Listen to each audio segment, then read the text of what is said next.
नमस्कार, मैं डॉक्टर कंचन शुक्ला अपने स्वरचित कहानियाँ एवं कविताओं के चैनल आत्ममंथन में अपने उपन्यास दिल में चुभी क्रिंच का तीसरा और अंतिम भाग लेकर के हाजिर हुई हूँ। अब तक आपने सुना गार्गी अपनी सासू माँ पार्वती का जन्मदिन मना रही है और उससे कहती है कि सासू माँ आप मुझसे कोई उपहार मांगिए। तब पार्वती जी व्यंग्यात्मक लहजे में उससे कहती हैं कि अगर तुम देना ही चाहती हो कोई उपहार मुझे तो तुम मुझे इस वंश का वारिस दे दो। पार्वती की बात सुनकर गार्गी व्यंग से मुस्कुराते हुए कहती है तथास्तु। अब सुनिए उसके आगे। गार्गी बहू, मुझे लगता है कि इस घर में सब पागल हो गए हैं।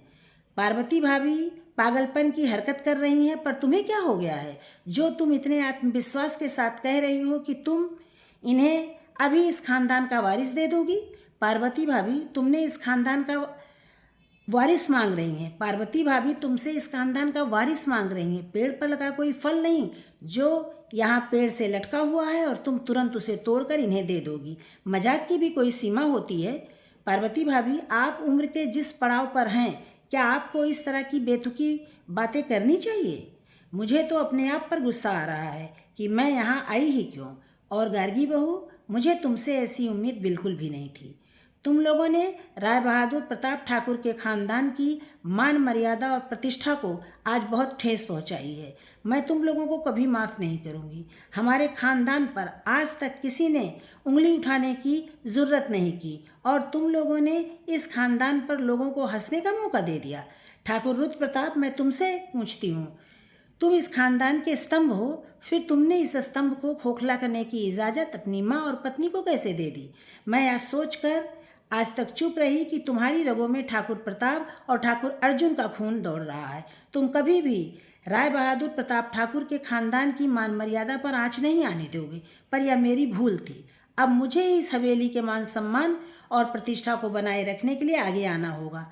पार्वती ठाकुर, अब एक भी शब्द अपने मुंह से ऐसा ना निकालिएगा जो इस हवेली की मान मर्यादा को धूमिल करने वाला हो, वरना मैं यह भूल जाऊंगी कि आप मेरी बड़ी भाभी हैं। गार्गी, तुम भी कान खोल कर सुन लो। या कभी मत सोचना कि इस खानदान की मान मर्यादा को बचाने वाला अब कोई नहीं है। और मैंने जितनी बातें पार्वती भाभी से कही है वो तुम पर भी लागू होती हैं। लक्ष्मी ने सिंघनी की तरह दहाड़ते हुए कहा। लक्ष्मी की दहाड़ सुनकर पार्वती और उनके पिता भवानी ठाकुर के चेहरे पर शर्मिंदगी की भाव दिखाई देने लगे और उनके चेहरे पर घबराहट भी छाई हुई थी। लक्ष्मी, तुम्हें उत्तेजित होने की ज़रूरत नहीं है। जिसका जो स्वभाव होता है वो कभी नहीं बदलता। पार्वती और उनके पिताजी को ऐसी ऊटपटांग शर्तें रखने की आदत शुरू से ही है। इन दोनों को इससे कोई फर्क नहीं पड़ता कि इनके उस कृत्य से खानदान की मान प्रतिष्ठा बढ़ेगी या घटेगी। यह लोग तो शुरू से ही राय बहादुर प्रताप ठाकुर के खानदान की मान मर्यादा को मिट्टी में मिलाने का कार्य कर रहे हैं। तभी गायत्री ने गंभीरतापूर्वक लक्ष्मी को समझाते हुए कहा, आप कौन होती हैं हमारे खानदान के बीच में बोलने वाली? आप पुलिस कमिश्नर की माँ हैं, लेकिन यह अधिकार आपको नहीं है कि आप हमारे घरेलू मामले में दखलंदाजी करें। तभी ठाकुर रुद्र प्रताप ने गुस्से में उनसे कहा, ठाकुर रुद्र प्रताप, इन्हें पूरा अधिकार है कि यह हमारे खानदान के मामले में दखलंदाजी करें, क्योंकि यह गायत्री ठाकुर है और आपके पिता अर्जुन ठाकुर की धर्म पत्नी। तभी गार्गी ने मुस्कुराते हुए व्यंग्यात्मक लहजे में कहा। गार्गी की बात सुनकर जैसे वहाँ बम का धमाका हुआ ऐसी स्थिति उत्पन्न हो गई। वहाँ खड़े सभी के चेहरों पर आश्चर्य के भाव दिखाई देने लगे। गार्गी की बात सुनकर पार्वती और भवानी ठाकुर के चेहरे भय से पीले पड़ गए। गार्गी बहू, क्या तुम सच कह रही हो? लक्ष्मी ने कपकपाती हुई आवाज़ में पूछा। हाँ बुआ जी, मैं बिल्कुल सच कह रही हूँ। इसीलिए मैंने माँ जी के तोहफे को देने का चैलेंज स्वीकार कर लिया था, क्योंकि आराध्य ठाकुर इस खानदान का वारिस है। यही नहीं, इस खानदान का एक और वारिस यहाँ मौजूद है, सूरज ठाकुर, जो सुनैना और रुद्र प्रताप का बेटा है। गार्गी एक के बाद एक धमाके करती जा रही थी। गार्गी की बात सुनकर सुनैना का चेहरा खुशी से चमकने लगा। उसकी आंखों से आंसू की धारा बह निकली। गार्गी, क्या तुम सच कह रही हो? सूरज मेरा बेटा है, लेकिन नर्स ने तो मुझे बताया था कि मेरा बेटा मरा पैदा हुआ है। सुनैना ने कपकपाती हुई आवाज़ में पूछा। यह सब मेरी चाल थी। अपनी सासू माँ से बच्चे को बचाने के लिए। मैंने नर्स को पैसे देकर अपनी तरफ मिला लिया था, क्योंकि पार्वती ठाकुर बच्चे को जान से मरवा देना चाहती थी। पर मैंने नर्स से झूठ बोलने के लिए कहा था। फिर मैंने सूरज को अपनी सहेली ममता की गोद में डाल दिया और उसने सूरज की परवरिश की जिम्मेदारी ले ली। गार्गी ने गंभीर मुद्रा में जवाब दिया। सूरज आश्चर्य से गार्गी को देख रहा था। बड़ी माँ, यह आप क्या कह रही हैं? क्या आप मेरी माँ नहीं हैं? सूरज की आवाज़ में बहुत दर्द महसूस हो रहा था। वहाँ सभी लोगों के चेहरे विस्मय से फैले हुए थे। उनके मुंह से कोई आवाज़ नहीं निकल रही थी। वहाँ ऐसा सन्नाटा पसरा हुआ था, अगर एक सुई गिर जाती तो उसकी आवाज़ भी सुनाई देती। अरे मेरे बुद्धू बेटे, तुम मुझे क्या कहकर बुलाते हो बड़ी माँ? तो इसका क्या मतलब हुआ? मैं तुम्हारी बड़ी माँ हूँ। तुम्हारी सगी माँ सुनैना है, जिसने तुम्हें जन्म दिया। जाओ, उनके पास जाओ, वह तुम्हें अपने सीने से लगाने के लिए तड़प रही हैं। आज मैं तुम्हारी जिम्मेदारी से भी मुक्त हो गई बेटा, गार्गी ने भर्राई हुई आवाज़ में कहा। सुनैना ने आगे बढ़कर सूरज को अपने सीने से लगा लिया और फिर फूट फूट कर रोने लगी। सुनैना की आवाज़ में इतना दर्द था कि वहाँ खड़े सभी की आंखों में आंसू आ गए, सिवाय पार्वती और भवानी ठाकुर के, क्योंकि उनकी आंखों में आंसू के स्थान पर डर और आक्रोश दिखाई दे रहा था। लक्ष्मी की भी आंखों में खुशी के आंसू थे। वह आश्चर्य से कभी गायत्री को, कभी कृष्णा को और कभी आराध्य को देख रही थी।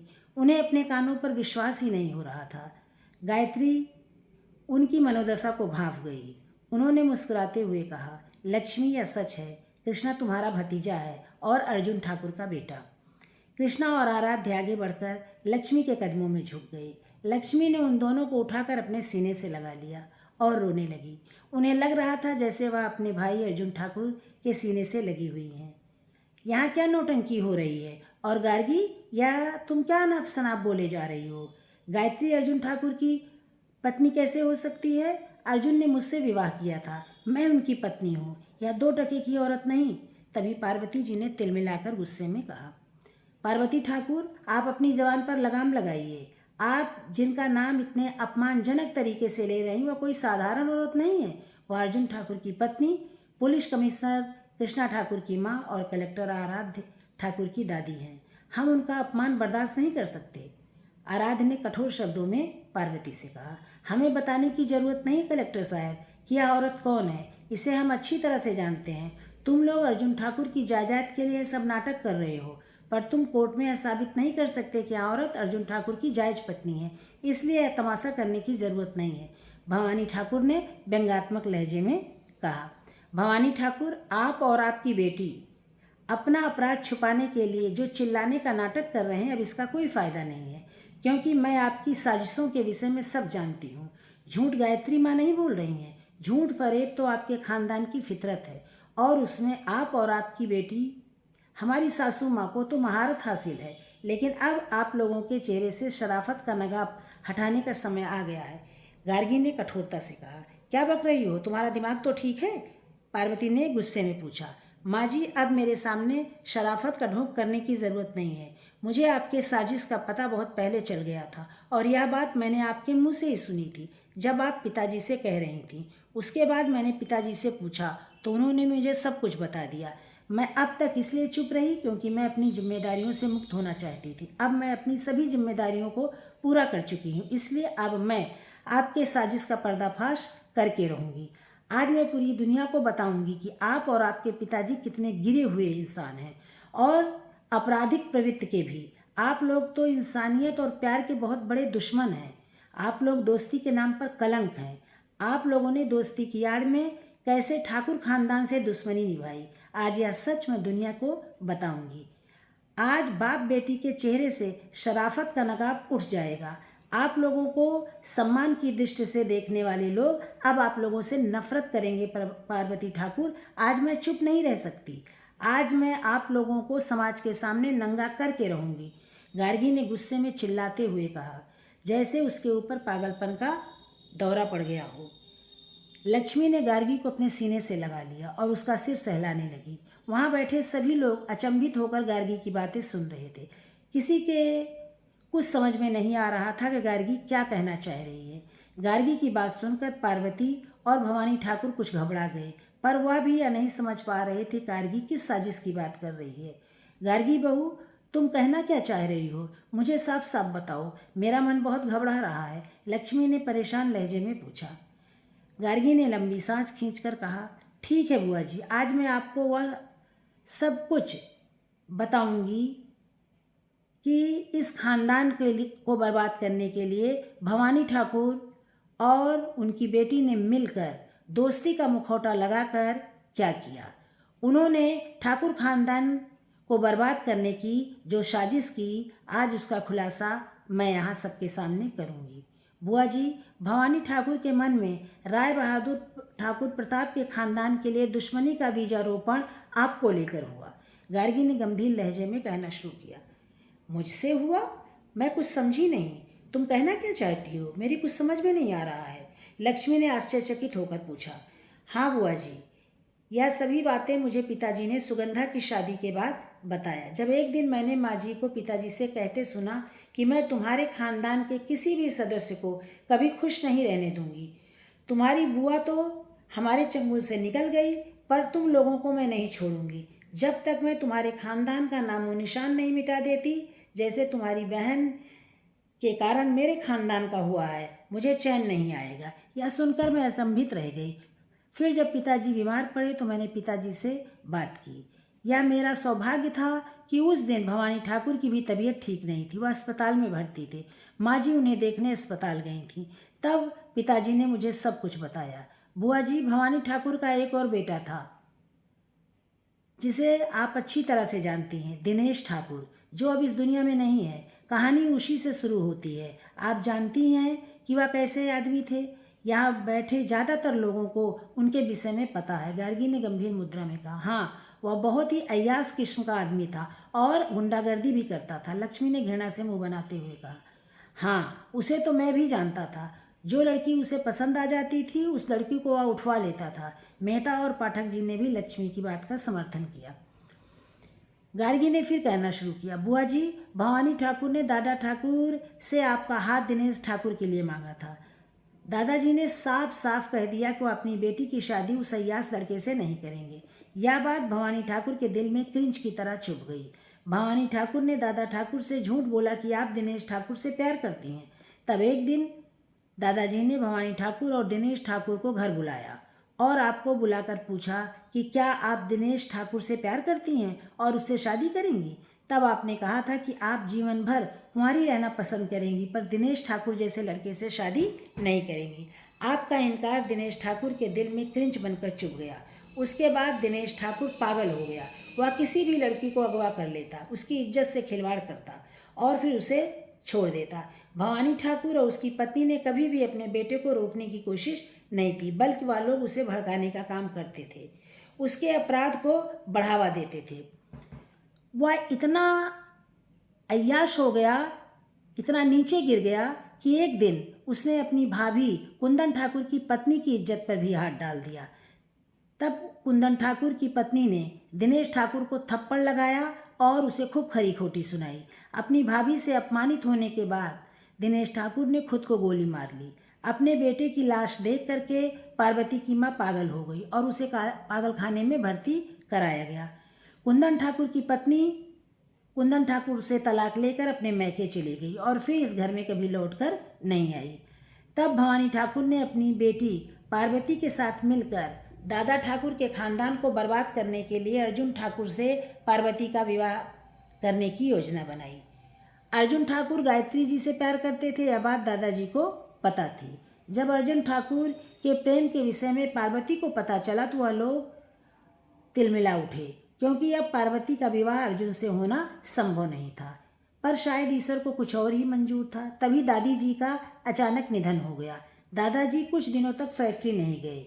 इस बात का फायदा उठाकर भवानी ठाकुर ने कुछ कागजातों के बीच सादे कागज रखकर दादाजी का हस्ताक्षर ले लिया और फिर फर्जी कागजात तैयार करवाकर सभी जमीन जायदाद फैक्ट्रियां अपने नाम करवा लिया। फिर दादाजी को धमकी देकर उन्होंने अपनी बेटी की शादी अर्जुन ठाकुर से करवा दी। भवानी ठाकुर जमीन जायदाद तो नहीं ले पाए, क्योंकि वह जानते थे अगर अदालत जाएंगे तो लोग उनका नहीं दादाजी का साथ देंगे, लेकिन अपनी बेटी को इस खानदान की बहू बनाने में वह सफल हो गए। दादाजी को जब पता चला कि उनकी ज़मीन जायदाद सब उनके हाथ से निकल गई है, तो अपनी इज्जत और सम्मान बचाने के लिए उन्होंने अर्जुन ठाकुर से पार्वती के साथ विवाह करने के लिए कहा। अपने पिता और ख़ानदान की मान मर्यादा को बचाने के लिए अर्जुन ठाकुर ने अपने प्यार का बलिदान दे दिया। पर दादाजी ने अर्जुन ठाकुर से कहा कि वह गायत्री से भी विवाह करें, क्योंकि वह जानते थे कि पार्वती जी अपने बच्चों को वह संस्कार कभी नहीं दे सकती जो राय बहादुर प्रताप ठाकुर के खानदान की जागीर है। इसलिए उन्होंने गायत्री जी से विवाह करने की बात कही थी, जिससे इस खानदान की आने वाली पीढ़ियों को उनके खानदान की अच्छाई मिल सके। दादाजी ने गायत्री जी को इस खानदान के खानदानी कंगन उपहार में दिए थे, जिसके विषय में हमारी सासू माँ ने कई बार पिताजी से पूछा भी था कि वो कंगन कहाँ है, लेकिन पिताजी उन्होंने इन्हें कुछ नहीं बताया। जब पार्वती जी शादी करके इस हवेली में आई तो उन्हें यह नहीं पता था कि पिताजी पहले ही गायत्री जी से विवाह कर चुके हैं। शादी के बाद से ही हमारी सासू माँ ने इस घर की खुशहाली को नर्क में बदलना शुरू कर दिया। दादाजी को अपने खानदान के संस्कारों, अपने खून पर बहुत गर्व था। पार्वती जी ने सबसे पहले उसे ही खत्म करने की योजना बनाई। उन्होंने कसम खाई कि वह आने वाली पीढ़ियों की अच्छाइयों को विकसित नहीं होने देंगी, इसलिए अपने ही बेटे रुद्र प्रताप को गलत रास्ते पर चलने की शिक्षा देनी शुरू की। पार्वती जी को प्रेम करने वालों से घृणा हो गई थी, क्योंकि ना उनके भाई को उनका प्रेम मिला और ना ही उन्हें अपने पति का। तो उन्होंने यह सोचा कि वह इस खानदान के किसी भी व्यक्ति के प्रेम को सफल नहीं होने देंगी। उन्होंने सबसे पहले अर्जुन ठाकुर के प्रेम को उनसे दूर कर दिया। उसके बाद अपनी ही बेटी सुगंधा के प्रेम को अपनी नफरत की आग में झोंक दिया। अपने बेटे के प्रेम सुनैना को अपने बेटे से की जायज पत्नी नहीं बनने दिया और उसकी नाजायज पत्नी बनाकर रख दिया। उनकी शादी मुझसे करा दी, जिससे वह ना मुझे अपना प्यार दे सकें और ना अपने प्रेम को समाज के सामने खुलकर अपना सकें। जब मुझे पिताजी ने माँ जी की असलियत के बारे में बताया तो मैंने ठान लिया कि मैं अपनी बेटियों की खुशियों को इनकी नफरत की बलि बेदी पर नहीं चढ़ने दूंगी। इसीलिए मैंने अपनी बेटियों को इनसे दूर रखा। वह प्रेम करने वालों की दुश्मन तो थीं। जब मुझे पता चला अब यह हत्याएं भी करने पर उतर आई हैं, तो मैं गायत्री माँ से मिली और उनकी सहायता से सुनैना के बच्चे की जान बचाई। यह सब करके भवानी ठाकुर और पार्वती माँ को क्या मिला और क्या मिलेगा, मुझे आज तक समझ में नहीं आया। गार्गी ने थकी हुई आवाज़ में कहा, हाँ, यह सब करके मुझे मन का सुकून मिला। इस खानदान की खुशियों को मैंने छीनकर दुख में बदल दिया, जैसे लक्ष्मी और प्रताप ठाकुर ने मेरे घर की खुशहाली को आग लगा दी थी। मैंने भी उनके खानदान की खुशियों को आग लगा दी। अर्जुन ठाकुर जीवन भर अपने प्यार के लिए तड़पता रहा। उसका बेटा रुद्र अपने प्यार को सबके सामने स्वीकार नहीं कर सका। अर्जुन की बेटी जीवन भर अपने प्रेमी के लिए तड़पती रहेगी। जो दुख दर्द इस खानदान ने मेरे खानदान को दिया, वही मैंने इन्हें सूद समेत लौटा दिया। मैंने अपने भाई और अपनी माँ की मौत का बदला ले लिया। अगर मैं अर्जुन ठाकुर को मार देती तो वह एक दिन में मुक्त हो जाता। मैंने उसे तिल तिल कर मारा, पर मुझे यह पता नहीं था कि अर्जुन ठाकुर ने गायत्री से शादी कर ली है, वरना मैं इसे भी मार देती। जब यह होती ही नहीं तो अर्जुन ठाकुर का वंश भी जिंदा नहीं रहता। रुद्र को तो मैंने अपने सांचे में ढाल लिया था, पर सुगंधा को अपने सांचे में नहीं ढाल सकी। रुद्र मेरे हाथों की कठपुतली बन गया। मैं जैसा चाहती थी वैसा वो करता था।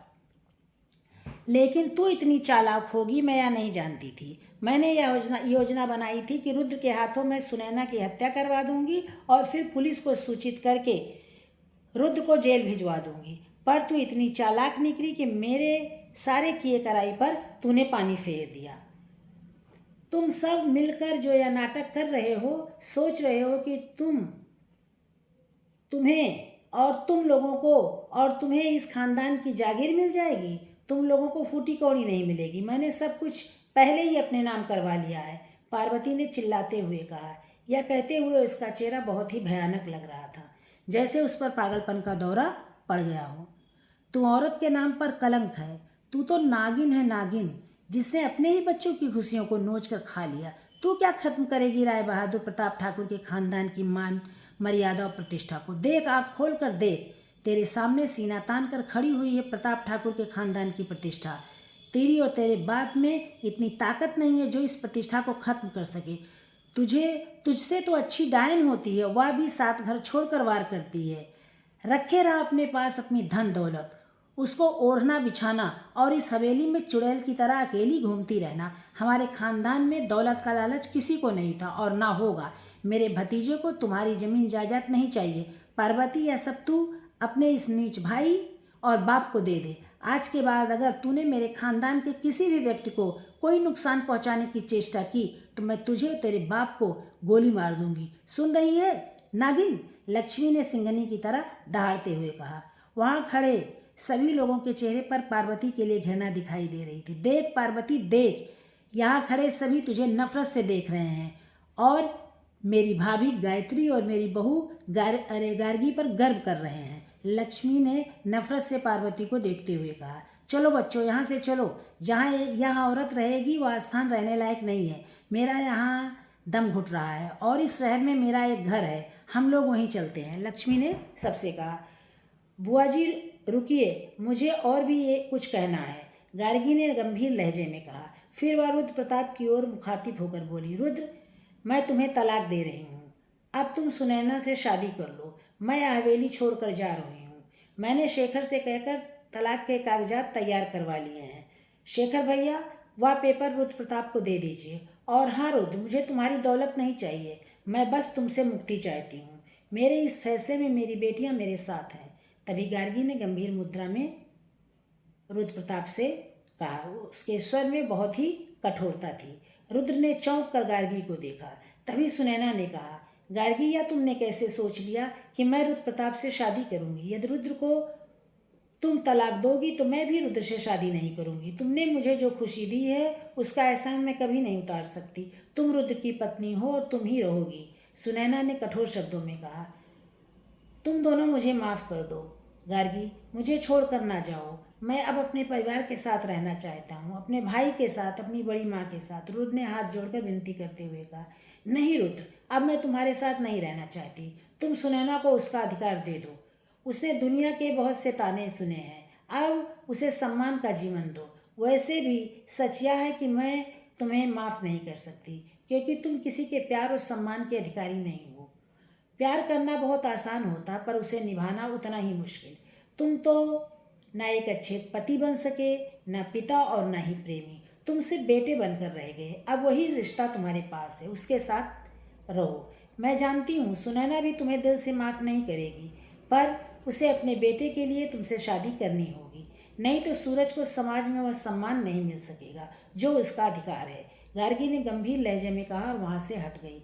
बड़ी माँ, अगर आप हम लोगों के साथ नहीं रहेंगी तो मैं भी यहाँ नहीं रहूँगा। मैं भी आपके साथ चलूँगा। मैं वहीं रहूँगा जहाँ आप रहेंगी। मैं सुनैना जी और रुद्र प्रताप का बेटा हूँ, यह मुझे आज पता चला। मैं तो यही जानता हूँ कि आप मेरी माँ हैं, इसलिए मैं आपके साथ ही रहूँगा, सूरज ने कहा। यह कहते हुए उसके चेहरे पर दृढ़ता दिखाई दे रही थी। गार्गी, रुद्र को माफ़ कर दो। तुम सब जानती हो, फिर भी तुम उसे दोषी करार दे रही हो। लक्ष्मी ने गंभीर मुद्रा में गार्गी से कहा। हाँ गार्गी बहू, लक्ष्मी बहन ठीक कह रही हैं। रुद्र को माफ़ कर दो। तुम और सुनैना दोनों एक साथ रहो। अब तुम दोनों उम्र के जिस पड़ाव पर हो वहाँ ईर्ष्या द्वेष के लिए कोई स्थान नहीं रह जाता। वैसे भी तुम दोनों इससे ऊपर उठ गई हो। अब हम सब एक साथ रहेंगे मेरे घर में। यह हवेली पार्वती को मुबारक हो। गार्गी जी ने गंभीर लहजे में कहा। हाँ गार्गी माँ जी ठीक कह रही हैं। कृष्णा और उनकी पत्नी ने भी जोर दिया। चाची जी, आपको हमारी बात माननी पड़ेगी, वरना आपको मैं गिरफ्तार करके अपने साथ ले चलूँगी। तभी दुर्गा ने पुलिसिया अंदाज में कहा। सभी दुर्गा की बात सुनकर हंस पड़े। वहाँ खड़े सभी ने गार्गी से कहा कि ईश्वर ने बरसों बाद इस खानदान को यह खुशी दी है तो इसे इस खुशी को कम ना होने दो। भाभी, आप बड़ी माँ और बुआ जी की बात मान जाइए। मुझे मेरा पूरा परिवार दे दीजिए जो मेरी माँ ने मुझसे छीन लिया था। तभी सुगंधा ने रोते हुए कहा। सुगंधा को रोता देखकर गायत्री जी ने उसे खींचकर अपने सीने से लगा लिया। गायत्री जी के से माँ की ममता पाकर सुगंधा फूट फूट कर रोने लगी। गायत्री जी ने उसे रोने दिया। कृष्णा के गले से लगकर भी सुगंधा रो पड़ी। तभी रुद्र ने कहा, सुगंधा, मैं एक अच्छा भाई तो नहीं बन सका, पर अब बनने की कोशिश करूँगा। हो सके तो मुझे माफ़ कर दो। मेरे रहते तेरा प्यार तुझसे छिन गया, धिक्कार है मुझ पर अब हमारे रहते हुए तुम्हें कोई भी कष्ट नहीं होगा। रुद्र प्रताप ने सुगंधा के सिर पर हाथ फेरते हुए कहा। रुद्र ने अपनी बेटियों से भी माफ़ी मांगी और उन्हें गले लगा लिया। आज मेरे पिताजी और भैया की आत्मा बहुत खुश होगी, क्योंकि उनका पूरा परिवार आज एक साथ खड़ा है और उनके दुश्मनों की कोशिश नाकामयाब हो गई है। अब क्या यही रहने का इरादा है? उठो, यहाँ से चलो, मेरा यहाँ दम घुट रहा है। कलेक्टर, मुझे उठाकर घर ले चल। लक्ष्मी ने आराध को प्यार से देखते हुए मुस्कुराते हुए कहा। आया बुआ दादी, आराध ने जल्दी से कहा और लक्ष्मी को हाथ पकड़कर उठाया। सभी उठकर खड़े हो गए और हवेली से बाहर जाने के लिए चल पड़े। रुक जाओ तुम लोग, मुझे यहाँ अकेली छोड़कर ना जाओ। माफ़ कर दो मुझे, अपनी गलती का एहसास हो गया है। मैं मानती हूँ कि मेरा अपराध क्षमा के योग्य नहीं है। तभी पार्वती की दर्द भरी आवाज़ सुनाई दी। पार्वती जी उन लोगों के सामने आकर खड़ी हो गई और हाथ जोड़कर विनती करने लगी। लक्ष्मी, तुम मुझे माफ़ कर दो। गायत्री बहन, तुम भी मुझे माफ़ कर दो। तुम लोग इस हवेली को छोड़ कर ना जाओ। यहाँ पिताजी और अर्जुन की यादें हैं। वह लोग चाहते थे कि इस हवेली में उनका पूरा परिवार एक साथ रहे। अगर तुम लोग यह हवेली छोड़कर चले गए तो उनकी आत्मा को बहुत कष्ट होगा। मैंने तुम लोगों के दिल में क्रिंच की चुभन का दर्द देना चाहा। वह क्रिंच आज मेरे ही दिल में चुभ गई है। पार्वती जी सभी से माफ़ी मांगते हुए कह रही थी। उनके चेहरे पर पश्चाताप के भाव साफ दिखाई दे रहे थे। लक्ष्मी ने उन्हें घूर कर देखा, फिर कुछ सोचकर धीरे से मुस्कुराते हुए कहा, आज सूरज कहाँ से आया है गार्गी? दादी बुआ, नैनीताल से, सूरज ने जल्दी से कहा। सूरज की बात सुनकर सभी एक दूसरे का चेहरा देखने लगे, फिर ठहाका लगाकर हंस पड़े। सूरज को जब अपनी कही हुई बात समझ में आई तो वह भी ठहाका मारकर हंसने लगा। सूरज की बात सुनकर सभी ठहाका मारकर हंस रहे थे। सूरज खुद भी अपनी बेवकूफ़ी पर हंस रहा था। पूरी हवेली में खुशियां ही खुशियां छाई हुई थी। सभी के चेहरे खुशी से चमक रहे थे, पर गार्गी का चेहरा अभी भी भावहीन दिखाई दे रहा था। यह बात रुद्र ने महसूस की। गार्गी की बेटियों ने भी अपनी माँ की उदासी को भांप लिया। गार्गी कुछ देर तो वहाँ खड़ी रही, फिर धीरे से वहाँ से जाने लगी। तभी रुद्र ने गार्गी को जाते हुए देख लिया। उन्होंने आगे बढ़कर गार्गी का रास्ता रोक कर पूछा, गार्गी, सब लोग यहाँ हैं, तुम अंदर कहाँ जा रही हो? अगर कोई काम है तो किसी नौकर से कह दो, वह कर देगा। तुम क्यों जा रही हो? ठाकुर साहब, जो चीज़ मुझे चाहिए वह नौकर नहीं ला सकता, इसलिए मुझे ही जाना पड़ेगा, गार्गी ने सपाट शब्दों में कहा और बिना रुद्र की ओर देखे अंदर की ओर चली गई। कुछ देर बाद जब गार्गी बाहर आई तो उसके हाथ में एक सूटकेस था। गार्गी के हाथ में सूटकेस देखकर सभी स्तब्ध रह गए। लक्ष्मी बुआ ने आश्चर्य से पूछा, गार्गी बहू, तुम कहीं जा रही हो क्या? हाँ बुआ जी, मैं इस घर को हमेशा के लिए छोड़कर जा रही हूँ, गार्गी ने गंभीर लहजे में जवाब दिया। गार्गी बहू, या तुम क्या कह रही हो? तुम्हारी तबीयत तो ठीक है? लक्ष्मी बुआ ने गुस्से में पूछा। वहाँ उपस्थित घर के सभी लोगों के चेहरे पर आश्चर्य के भाव दिखाई देने लगे। गायत्री जी ने आगे बढ़कर गंभीर लहजे में गार्गी से कहा, गार्गी बहू, तुमने पूरे परिवार को एक छत के नीचे लाकर खड़ा कर दिया, सबके मन से नफरत को निकाल फेंका, और अब तुम ही इस घर को छोड़कर जा रही हो? यह बात मुझे समझ नहीं आ रही है। बड़ी माँ जी, मैंने सभी को एक छत के नीचे लाकर खड़ा कर दिया क्योंकि हमारे पूर्वजों की इस शहर में बहुत मान प्रतिष्ठा थी, जिसे हमारी